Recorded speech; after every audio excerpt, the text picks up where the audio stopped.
Audio पिटारा सुनना जरूरी है।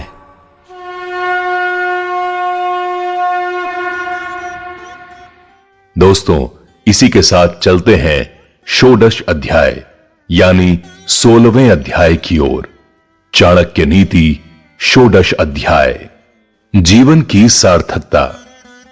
नध्यातम पद्मीश्वरस्य विधिवत्स संसार विच्छितये स्वर्ग द्वारक पाट पाटन पटु धर्मो अपि नोपार्जितः नारी पीन पयोधरोर्युगलम स्वप्ने अपि नालिंगितम मातुः केवलमेव यौवन वनच्छेदे कुठारा वयम। जिसने संसार के माया जाल से मुक्त होने के लिए ईश्वर का ध्यान नहीं किया हो, न स्वर्ग के द्वार खोलने के लिए धर्म का संग्रह किया हो, जिसने सपने में भी नारी के सुंदर स्तनों और जंघाओं के आलिंगन का भोग नहीं किया हो, ऐसे व्यक्ति का जन्म अपनी मां के यौवन रूपी वृक्ष को काटने वाले कुल्हाड़ी की तरह होता है। चाणक्य कहते हैं कि जिन व्यक्तियों ने ना तो ईश्वर का ध्यान किया हो, ना ही कोई धर्म कर्म किया हो, ना ही संसार के किसी प्रकार के सुखों का भोग किया हो, ऐसे व्यक्ति का जन्म निरर्थक होता है। ऐसी संतान को जन्म देकर मां सुखी नहीं होती। स्त्री चरित्र। जलपंती सार्धमन्येन पश्यन्तन्यम सविभ्रमा हृदये चिंतन्य तन्यम न स्त्रीणाम मेकतो रतिः। वेश्याओं को किसी एक पुरुष से प्रेम नहीं होता। वे बातचीत तो किसी एक व्यक्ति से करती हैं, परंतु कटाक्ष पूर्वक देखती किसी अन्य व्यक्ति को हैं और अपने हृदय में चिंतन किसी अन्य व्यक्ति का करती हैं। अर्थात वेश्याओं का प्रेम किसी एक व्यक्ति से नहीं होता। चाणक्य कहते हैं कि चरित्रहीन स्त्रियों की प्रवृत्ति अर्थमूला होती है। वे पैसे के कारण निष्ठा बदल लेती हैं, उन्हें किसी से प्रेम नहीं होता है। यो मोदान मन्यते मूढ़ो रक्तेयम मयि कामिनी स तस्य वशगो भूत्वा नृत्येत क्रीड़ा शकुंतवत। जो मूर्ख व्यक्ति माया मोहवश यह समझता है कि वेश्या केवल उससे ही प्रेम करती है, वो कठपुतली के समान उसके इशारों पर इधर उधर नाचता रहता है। चाणक्य कहते हैं कि स्त्री से आसक्ति की आशा करना मूर्खता है। संसार के कड़वे सच। कोअर्थान प्राप्य न गर्वितो कस्या पदोस्तम गतः स्त्रीभिः कस्य न खंडितम भुवि मनः को नाम राज्ञम प्रियः कह कालस्य न गोचरत्व मगमत्तको अर्थी गतो गौरवम को वा दुर्जन वा गुरासु पतितः क्षेमीण यातः पथि। इस संसार में ऐसा कौन है जिसे धन और ऐश्वर्य की प्राप्ति पर अहंकार ना हुआ हो? विषयों में लिप्त व्यक्ति भी ऐसा कौन हुआ है जिसे कष्ट ना हुआ हो? मांगने से किसे कब सम्मान मिला है? और कौन व्यक्ति ऐसा है जो दुर्गुणों में फंसकर भी कल्याण पथ पर आगे गया हो?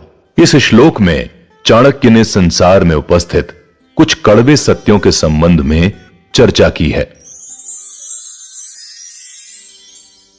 विनाश काले विपरीत बुद्धि न निर्मितः केन दृष्टपूर्वः न श्रूयते हेममयः कुरंगः तथापि तृष्णा रघुनंदनस्य विनाश काले विपरीत बुद्धि। ना तो सोने के हिरण की रचना ईश्वर ने की है और ना ही किसी ने सोने का हिरण देखा है। फिर भी भगवान रामचंद्र सोने के हिरण को पकड़ने के लिए दौड़ पड़े। अर्थात जब मनुष्य के बुरे दिन आते हैं तो उसकी बुद्धि विपरीत बातें सोचने लगती है। चाणक्य कहते हैं कि विनाश काले विपरीत बुद्धि अर्थात विनाश का समय आने पर बुद्धि विपरीत हो जाती है। महानता। गुणैरुतमत्ताम याति नोच्चैरासन संस्थिताः प्रासाद शिखर स्थो अपि काका किम गरुड़ायते। मनुष्य अपने उत्कृष्ट गुणों के कारण ही बड़ा बनता है, मात्र ऊंचे स्थान पर बैठने से कोई बड़ा नहीं बन सकता।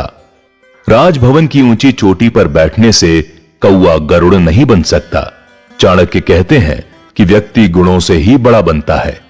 गुणहीनता उसे अस्थायी लाभ दे सकती है, स्थायी नहीं।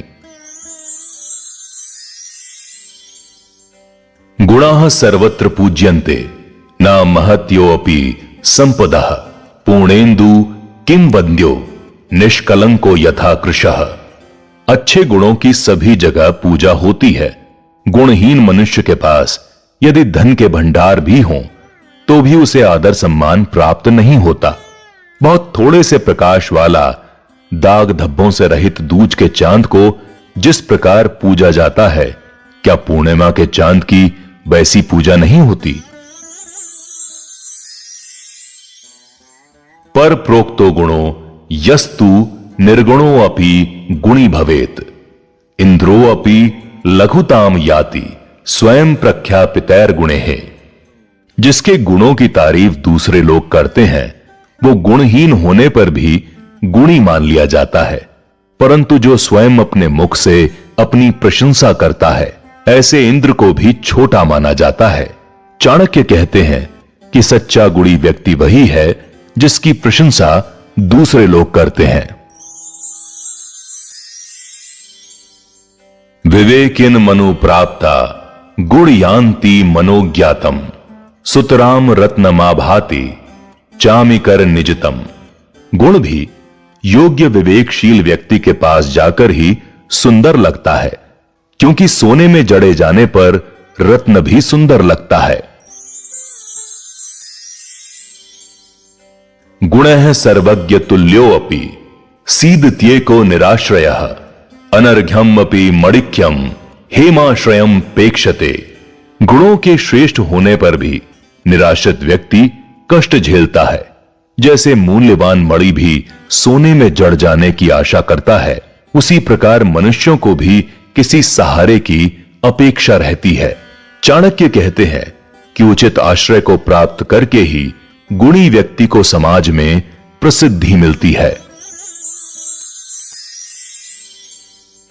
अनुचित धन अति क्लेशेन ये चार्था धर्मस्यति कर्मेण तु शत्रुणाम प्रणिपातेन ते ह्यार्था मा भवन्तु में।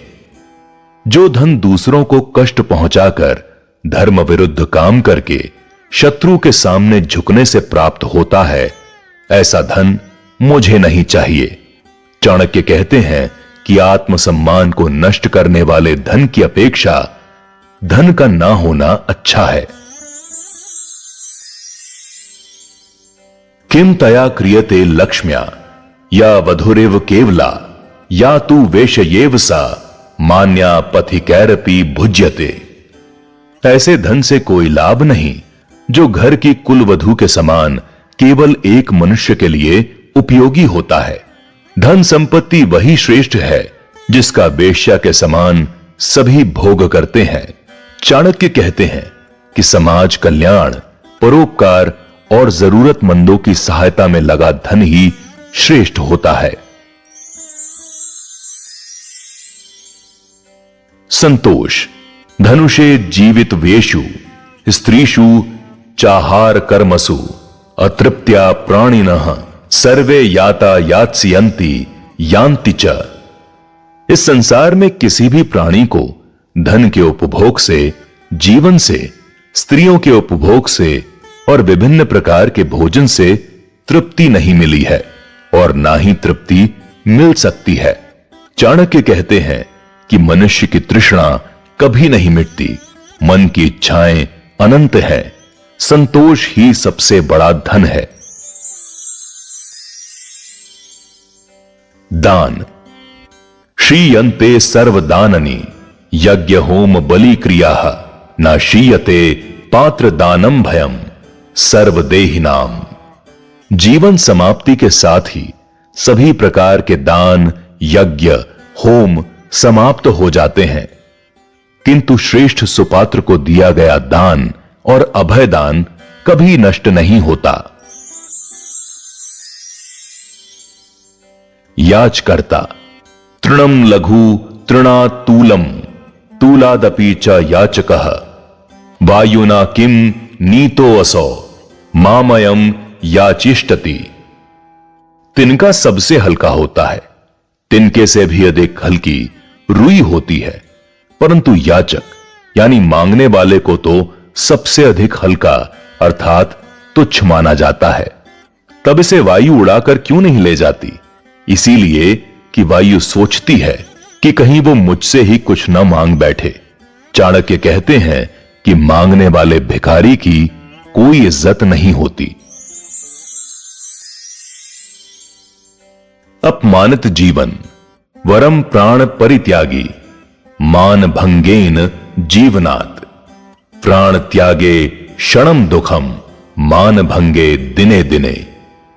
अपमानित होकर जीने से मर जाना श्रेष्ठ है, क्योंकि मृत्यु में क्षण भर का ही कष्ट होता है, परंतु अपमानित होकर जीने से व्यक्ति प्रतिदिन मरता रहता है। चाणक्य कहते हैं कि व्यक्ति को अपना जीवन सम्मान पूर्वक बिताना चाहिए। प्रिय वाक्य प्रदानेन सर्वे तुष्यन्ति जंतवः तस्मात् देव वक्तव्यम वचने का दरिद्रता। मधुर मीठी वाणी से सभी प्राणी संतुष्ट रहते हैं, इसीलिए व्यक्ति को हमेशा मीठा ही बोलना चाहिए और वाणी से गरीब नहीं होना चाहिए। चाणक्य कहते हैं कि मृदुभाषी व्यक्ति सभी को प्रिय होते हैं। मधुर भाषण में सम्मोहन शक्ति होती है। संसार विष वृक्षस्य द्वे फले अमृतोमपे सुभाषितम च सुस्वादु संगति सुजने जने। इस संसार रूपी विष वृक्ष पर दो ही फल अमृत जैसे मीठे होते हैं, एक मधुर वाणी और दूसरी सज्जनों की संगति। चाणक्य कहते हैं कि मधुर वचन और सत्संगति से व्यक्ति का कल्याण हो जाता है। कार्य का अभ्यास। जन्म जन्मन्यभ्यस्तम दान मध्ययन्नम तपः तेनैवाभ्यास योगेन तदेव्याभ्यस्ते पुनः। अनेक जन्मों में मनुष्य के द्वारा किया गया दान, अध्ययन और तप का अभ्यास अगले जन्म में भी उसके सत्कर्मों की ओर बढ़ाता है। चाणक्य कहते हैं कि मनुष्य को अपना जीवन सुधारने के लिए हमेशा अच्छे काम को अभ्यास करना चाहिए। यही श्रेष्ठ मार्ग है। ये गुण एक जन्म में नहीं आते, बल्कि कई जन्मों के अभ्यास से इनकी प्राप्ति होती है। विद्या और धन। पुस्तकेषु च या विद्या परहस्तेषु यद्धनम उत्पन्नेषु च कोरेषु न स विद्या न तद्धनम। जो विद्या पुस्तकों में लिखी है पर आचरण में नहीं है, और जो धन दूसरों के पास है, जरूरत पड़ने पर ना तो वो विद्या काम आती है और ना ही वो धन। चाणक्य कहते हैं कि जरूरत पड़ने पर काम आने वाली विद्या और धन ही सार्थक होते हैं। ऑडियो पिटारा सुनना जरूरी है।